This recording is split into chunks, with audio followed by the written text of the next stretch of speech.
Qualified Friend Podcast. I'm your bestie, Qualified Friend Jocelyn, and today we have a lot of things to catch up on because it's been a while since I've done my last episode, so let's really dive right in. A couple things I want to talk about in this episode, a little updates on me and my life and how the podcast is going to work going forward. Spring break, we've got to talk about it. And also, I'm going to let you know about a couple movies I've seen and things that you should watch and shouldn't watch. And this will save you a lot of time because there's some things that just don't even waste your time on it. And there's some things you need to waste your time on it. Because it won't, well, I guess it won't be a waste, would it? You need to waste your time on it. Always go with your gut. That's what I said, Alright, so let's get into the first thing. So, the beginning of what I want to talk about is I went on a trip to Puerto Rico over spring break. It was a mission trip, and I was given the opportunity to go to be the media person there to take photos and videos. The trip itself was a group of students who are in 8th and 9th grade, and they were going to clean the beaches of Puerto Rico, and I was supposed to be there to document what was happening because I am a professional photographer. And those are the things that I was going to be doing. And when I say professional, I mean that I've been paid multiple times for my photography. I'm also getting my minor in photography in college. And I also have a job doing social media. I've had multiple jobs doing social media for people. So I think that I'm professional, but some people say, oh, if you haven't graduated yet, you're not professional. To each their own. I think I'm professional. If I got paid to do it, I'm good at doing it. I have my degree in it. Thanks. Anyway, so on this trip, a lot of things happened. A lot of things fundamentally helped me as a person. If you don't know, I have dealt with severe social anxiety since I was a child. Like debilitating. Like I couldn't speak to people. And I just get this very, very high anxiety level that's just sometimes I wouldn't want to leave the house. If someone knocked on the door of my house, no way I'm answering the door. Even if I looked through the poop hole, oh my gosh. Even if I looked through the peephole of the door, I saw who it was or it's someone I knew, I still wouldn't answer the door because I was afraid to even talk to people that I knew. I was afraid to talk to my friends because I thought that they would hate me for some reason. Mental illness is almost always irrational. And that was a real fear I had was talking to people. It's always been something that is an issue for me. And obviously I have a podcast, so I'm talking to a camera. And the reason I even made this podcast and I called it the Qualified Friend Podcast was so that I could build a community of people who feel like maybe they can't make friends, so that they'll have a friend in me. Maybe someone's agoraphobic and they're watching this video right now and they feel a connection to someone, That's why I decided to make this podcast, so I could be a friend to other people.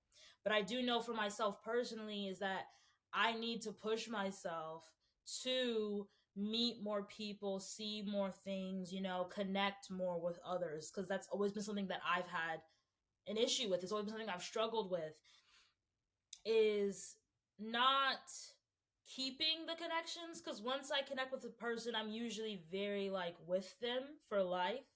But it's taking those first steps to meet people. I just get so anxious when I meet people.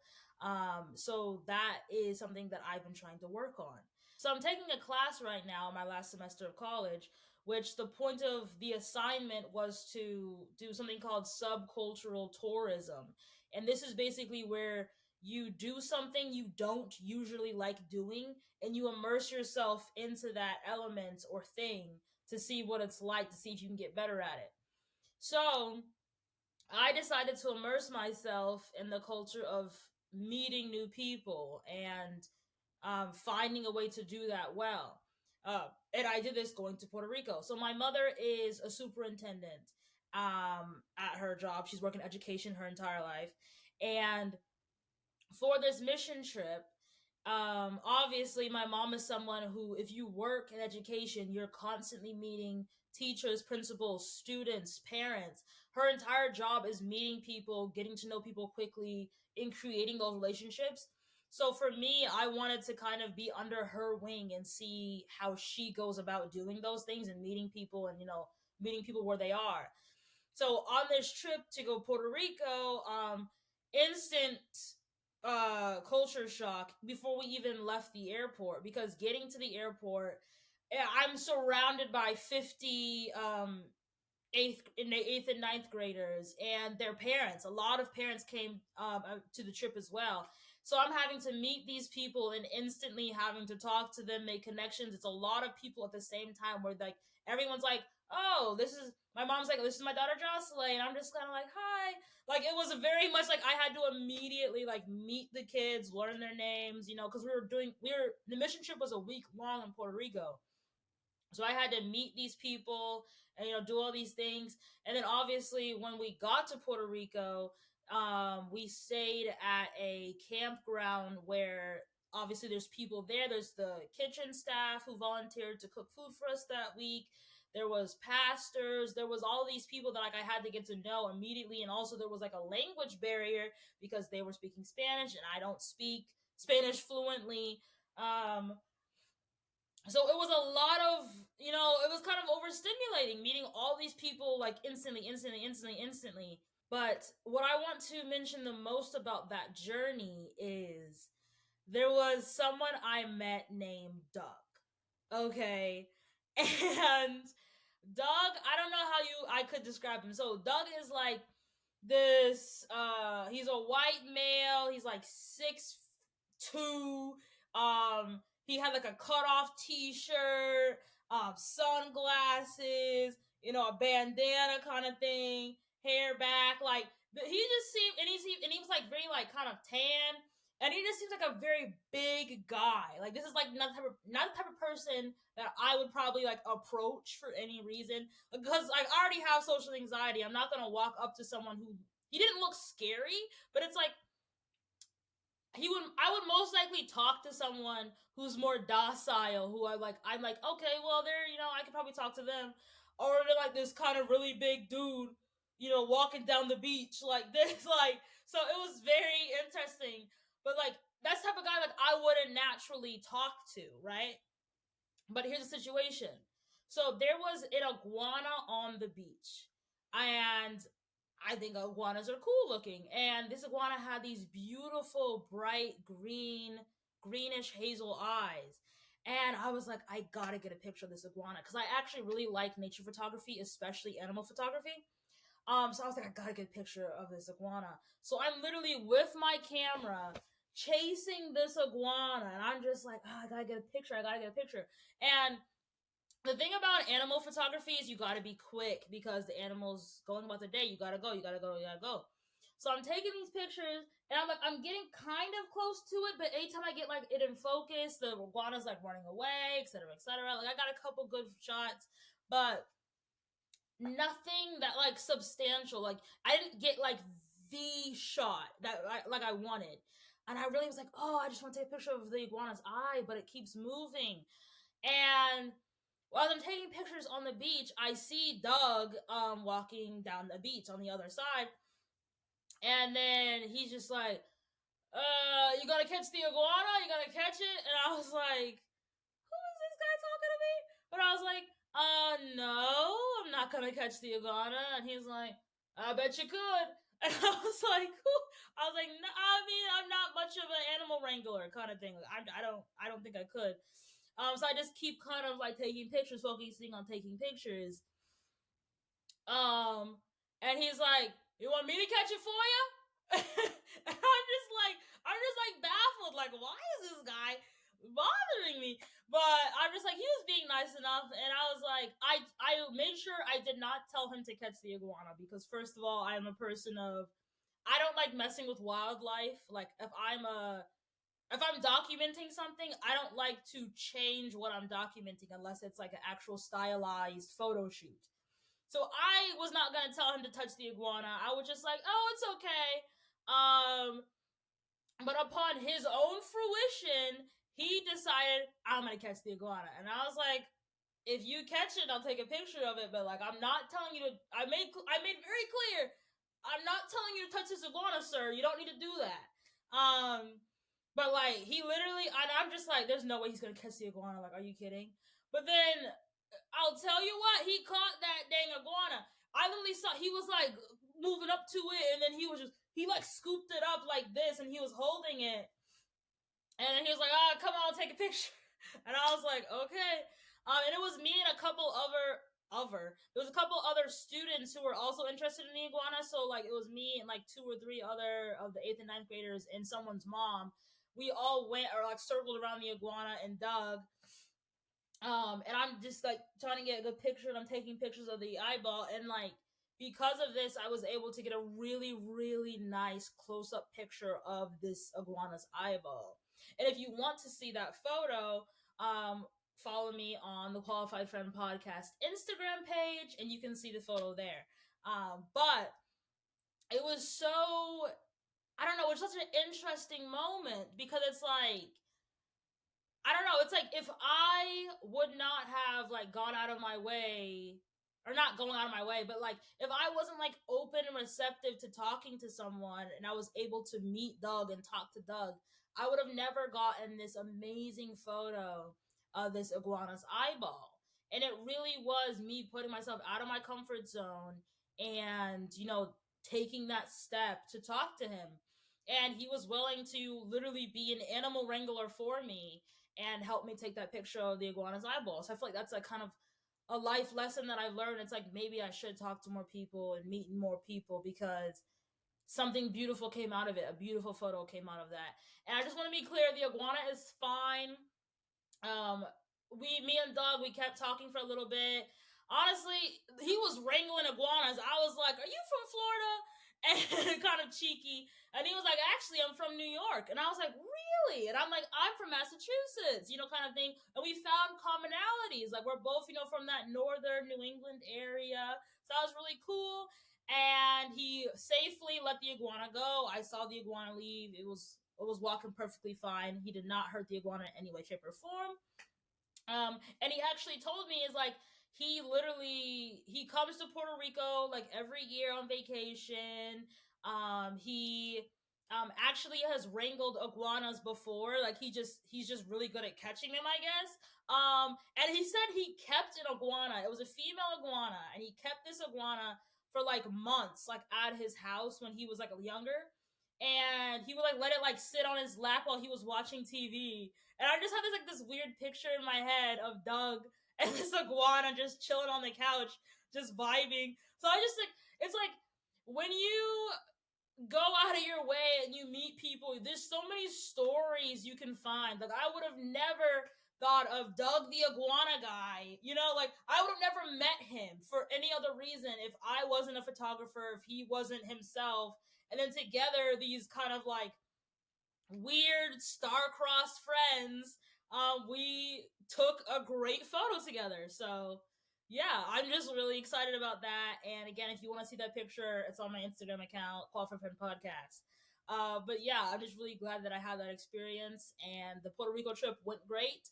I did get COVID towards the end of it, but I still had a great time. I'm really glad I went. I'm really glad I stepped out of my comfort zone. So next up, let's talk about some movies you need to see and some don't even bother, okay? If you have seen Dune, the original Dune movie with Timothy Chalamet, Zendaya, etc., that movie, there's so many good people in that movie. You need to see Dune 2. It's so good. Honestly, I don't know which one I like better. Honestly, I think I like Dune 2 better. I just feel like it had more plot driven. I think more things happened. I was really, really, really interested in the storyline. So Dune 2, I would say 100% watch it. Now, another sequel that I'm not that interested in, Aquaman 2. I really enjoyed the first Aquaman. I think it was a great film, but Aquaman 2, it just wasn't doing it for me. It gave us like every superhero trope, every cliche. It just the dialogue was the story like I was bored. I didn't even finish the movie. I just turned it off. I'm being so for real right now. And again, Jason Momoa, great guy, gotta love him, but it's just not his best movie. and it's like I hate to say it, but it just was not that good. Like it did nothing new. I kind of got bored and I turned it off. Sorry, Jason. But if we're going to continue on these sequels of a sequel of a sequel, Kung Fu Panda 4. Listen, I am probably one of the biggest Kung Fu Panda fans. I'm a Jack Black stan. I love that man since the day I was born. And I think that the fourth installment into the Kung Fu Panda franchise, it's I would say see it. That's the bottom line. You should see Kung Fu Panda 4. It's better than you would think it would be. Because honestly, by the time the fourth movie rolls around, it's just kind of like it's giving cash grab. It's not really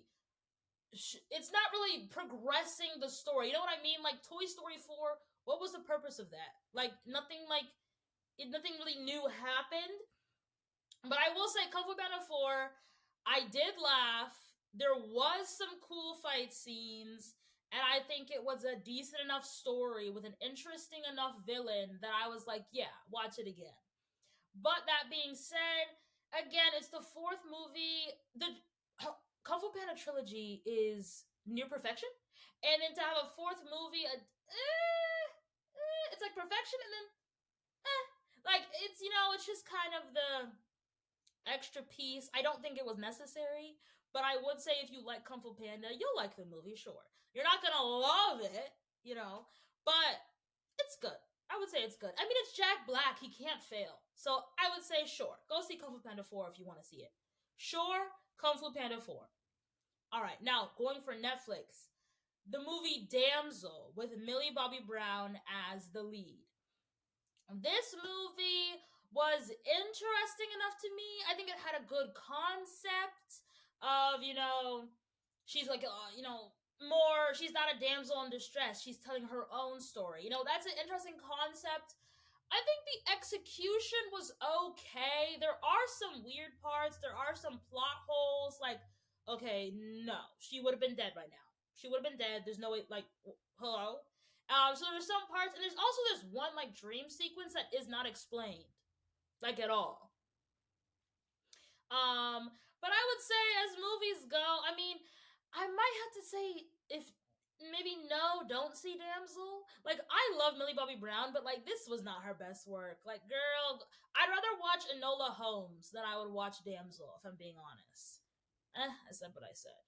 So if you're like bored on an airplane and Damsel's like an option, watch it. But like if you want to watch something on a Saturday night, watch something else. I would skip Damsel to be honest. Wonka with Timothy Chalamet again. Wonka again was better than you would think. But I am getting exhausted with reboots. As reboots go, it's a reboot prequel. I would say it had some good parts. It had there was some catchy music. Scrub. If you know, you know. I would say it's obviously not Timothy Chalamet's best movie, but it was nice to see him in a more like bubbly chocolate. And it's chocolate. Like there's some earworm songs in there. I think the acting was pretty decent, and it was kind of nice to see Timothy Chalamet in like a happy role instead of like a depressing role because he usually plays very depressing characters. I would say Wonka. Yeah, sure, watch it. Yeah. Now let's get into the Mean Girls live action. Well, it's already was live action. It's the Mean Girls 2024 spin-off movie from the Mean Girls Broadway musical that took from the original Mean Girls movie. Was Mean Girls a book? Regardless. Another one I'm gonna have to say, like again, I feel like it's better than you would think. A lot of these movies, Kung Fu Panda 4, Mean Girls, I feel like those are movies that's like they're not necessary. Like nobody asked for this. We don't need this. Why is it happening? But it wasn't like hot garbage enough for me to say don't watch those movies. Like they were both pretty decent. I had a good time viewing Kung Fu Panda 4 and I had a decent time viewing the Mean Girls 2024 movie. But it was just okay. I think there was some good acting. I actually liked Renee Rapp as Regina George. I feel like she was probably the best part of that movie. Other than I did like Damien, he was pretty good, and Ali Avario playing Janice. I think she was a pretty good Janice. I don't know if I would have cast her, but for being casted, she did pretty good. She did her thing. But yeah, for Mean Girls, I would say again, if it's on your flight and you want to watch something, sure, watch Mean Girls. But like, I wouldn't make a day of it. Yeah. But if there's one thing I'm going to recommend to you to watch, it is going to be you need to start watching Bluey. You heard me right. The Australian children's show, Bluey. You need to watch it because, and I'm going to tell you why, stay with me. Because the show is actually very well done. It's actually very story driven and has a lot of life lessons to learn. And I don't like the stigma of, oh, it's for kids. Like, okay, we're all kids. We're all little kids. Like, hello? In our heads, we're all still little kids just trying to figure out our lives. And I think Bluey is a great way of viewing the world and seeing things happen and knowing that change is okay. And I want to specifically talk about the episode The Sign. It is one of the newest episodes that have come out as the recording of this video. And basically, in the video, Bluey and Bluey's family are moving out of their home. And this episode is extremely compelling. It's actually a full length 24-minute episode. Usually, Bluey episodes are 6 minutes long. And that's also what I'm saying. If you have 6 minutes to kill, why not just throw on an episode of Bluey and watch it and just smile? Like, every episode will make you smile, I promise. But anyway, this is like a full, 24-minute episode. And it's so well done. And one of the lessons we learn is that because basically Bluey does not want to move, and Bluey's parents are like, well, we get your dad got a job, you can make more money if you go to this job, but we can't live in this house anymore. And the mom is kind of like back and forth, like, well, I kind of want to move because it could be good for our children because we make more money, our life would be happier, right? But this is the childhood home of Bluey and Bingo, and Bluey took her first steps in that home. And it's just like lots of sentimental things. Like that home is in their hearts. So it's like, is it really better for the family just to make some more money? And basically, there is a proverb that's told in that episode about how sometimes something could happen and it could be viewed as negative, but something else could happen and it could be viewed as positive. For example, the proverb basically goes, I'm gonna do a quick version of this, but the proverb basically goes like, there was a man and his son broke his leg, right? And then all his neighbors were like, oh, that's unfortunate. But then the next day, a war broke out, and every person in the village son had to be sent to war. But because that man's son had a broken leg, he got to stay home. And all the neighbors were like, oh, that's fortunate. And the proverb is longer than that, but that's just an example of something could be seen as, oh, that's bad. But if you continue, maybe it actually ends up being a good thing, a blessing in disguise.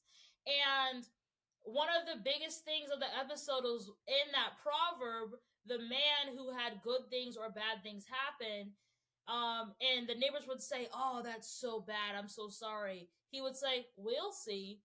And they're like, oh, that's actually a good thing. And he'll say, we'll see. So I think I'm going to personally adopt the we'll see attitude in my life.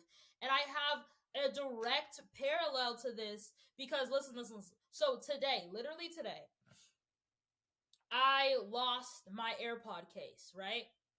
And I had my AirPods because they were in my ear, but for the life of me, I could not find my AirPod case. And I need that to charge my AirPods. The AirPods are useless.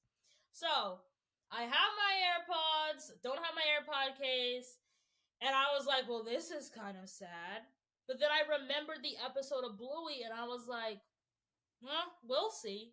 I mean, I can always buy a replacement AirPod case. I could always, I don't know, maybe I should just stop wearing my AirPods as much. Maybe I should take my AirPods out and I should just listen to the world, listen to the birds chirping. So I was like, I don't know, this seems like a really big of a bummer, but I was kind of like, we'll see. So I went about my day, right? And while I was looking for my AirPods, my AirPod case, I was wandering around, and then in the library they were giving out free ice cream.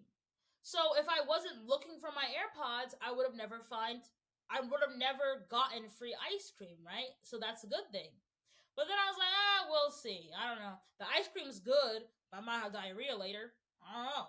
But it seemed like a good thing at the time, so we'll see. But then I got back to work after looking and looking and looking, and I still didn't find them. But I was still like, kind of like, well, that's okay, kind of thing. And then I was, asking around the office where I work, and I was like, "Does anyone see my AirPod case? Anyone see my AirPod case? Etc. Etc." Nobody had seen it, and I was like, "Well, that's okay.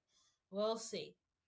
And then my coworker Mel, she told me like, "Hey, do you want my AirPod case?" And I was like, "What do you mean?"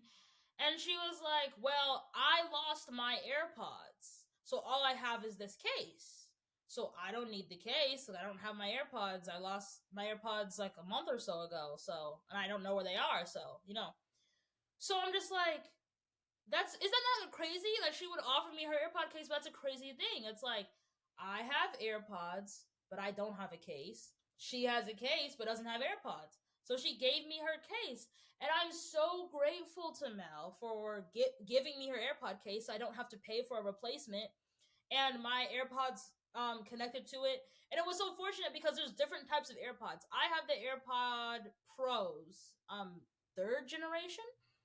But like, she might have had the original AirPods or the second generation of AirPods, but she had the exact AirPod case I needed, and it was just so fortunate, and it worked out so well.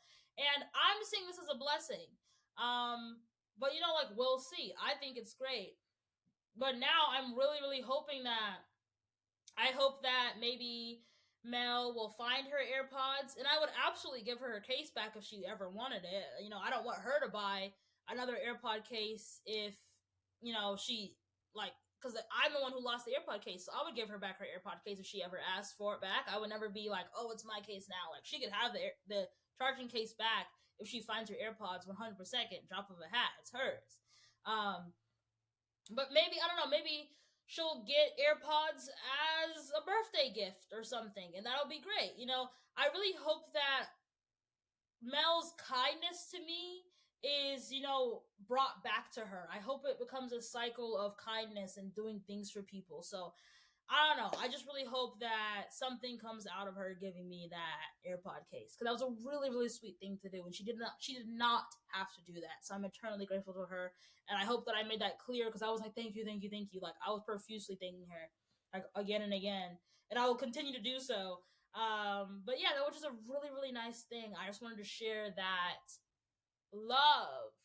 I think that is a love, that is kindness, that is peace, that is a nice thing to do, and I just wanted to share that so maybe you can be inspired to say when things go wrong. I mean, say we'll see. Maybe you'll end up getting an AirPod case like I did, and also share kindness like Mel shared her kindness with me. I'm going to make sure that I do something kind today, because I feel like that just needs to continue in this cycle. So that's definitely what I want to share with you. But I'm not done with the podcast yet, because there's a little update I need to give you guys, and then we'll be done. All right, so like I said, I am going to be graduating in less than 10 days. Like, I am about a week away from it, a week and a half away from graduating. I'm super excited about it. I cannot wait to be finally done with university and have my degree. If you don't know, I'm getting my BS for mass communications with an emphasis on writing and editing. And I'm also getting my minor in photography. And I cannot wait to say that I am someone with a degree. I'm so excited about it. But because of the graduation and also because the summer is coming up, this will be the last episode of the Qualified Friend podcast for season 1. You didn't think I was done, did you? This is season 1 of the podcast. We're going to be making season 2. It'll be coming to you very soon after the summer, and I'm very, very excited about it. I'm going to keep doing this because I really enjoy being a podcast host, and I really want to continue this community, continue sharing with you, continue all those things. So this is not the end. Don't even worry about it. But I just think that I can't get over smiling about I'm graduating. I just gotta think about it. I'm so happy. And I'm also working summer camp again this summer. I cannot wait to see all of the campers and take pictures and video again. It's just gonna be so much fun. So I cannot wait for that. And also another update, my two of my best friends, Ethan and Sherry, remember how they were on episode 7 of the podcast? Well, they're getting married in September, so I cannot wait to tell you guys all about the wedding. It's going to be awesome. And, excuse me, last thing, hold on. I have been published in the Legacy magazine. So this is a Legacy. This is a magazine that is specifically made for fiction writing and nonfiction writing and poetry. And if you recall, I wrote a poem called Collapsing Stars. I think I mentioned this on the second or third episode of the podcast. And I entered in that poem into the writing competition for the Legacy magazine, and I got printed in the magazine. So that's so cool, is that not? I actually got 2 poems in the magazine, Collapsing Stars, that you've already heard, and a haiku called COVID American Ignorance. And the magazine is so pretty. It's like, there's like great graphics. Hold on. But yeah, it's just like, it looks so cool. Does that not look amazing? So this, oh, nope, that's not my poem. So this is my poem, Collapsing Stars. I love the graphic they put on it of like 2 people star watching. I just think it looks amazing. And then it's a pretty long poem, so it actually goes over 2 pages. And then it continues on to even more, another like landscape of shooting stars, and I just absolutely love it, overlooking a mountain, and I just think it looks so cool. And then I have my other poem, COVID American Ignorance, and it's a haiku, so it's literally just 3 lines on this giant page, and I think it's so funny, but I think it looks great. And I'll read it to you now. COVID American Ignorance by Jocelyn Welton. So, like Ebola, a joke until it was not. COVID is rippling. So obviously that follows the 575 rhyme scheme. I'm very proud of that haiku. I think haiku is a medium that is not that easy as you would think it is to write about. And the fact that I got into this, published into this magazine, I'm so eternally grateful, and I think that's just a great thing that happened. And did I tell you guys about I got a cover of a magazine as well? So I'm a photographer, right? And I got a picture I took on the cover of Outlook magazine, which is a magazine that's based in the Midwest. But that's really, really cool. So I can officially say that I was published in 2 separate publications. One for photography and one for writing, which is both of the degrees I'm getting. And yeah, I cannot believe I got a cover of a magazine before I even graduate college. I'm so grateful to God. I'm grateful to anyone who's helped me along my journey. I'm grateful. Am I giving an award speech? That's crazy. I guess I'm the main character, yeah. But I'm so grateful, and I'm so happy, like, I can say that I've done these things while being an undergraduate. Like, that's so cool to me. I'm a published author, and I literally have had a photo I took on the cover of a magazine. Now, is it Vogue? Is it, Time? No, not yet. But it could be one day. And that's also what I want to say is like, if you have a dream, if you think like, oh, I'd never be able to do that, I would have never imagined I would have got a cover of a magazine in my life, but I did it.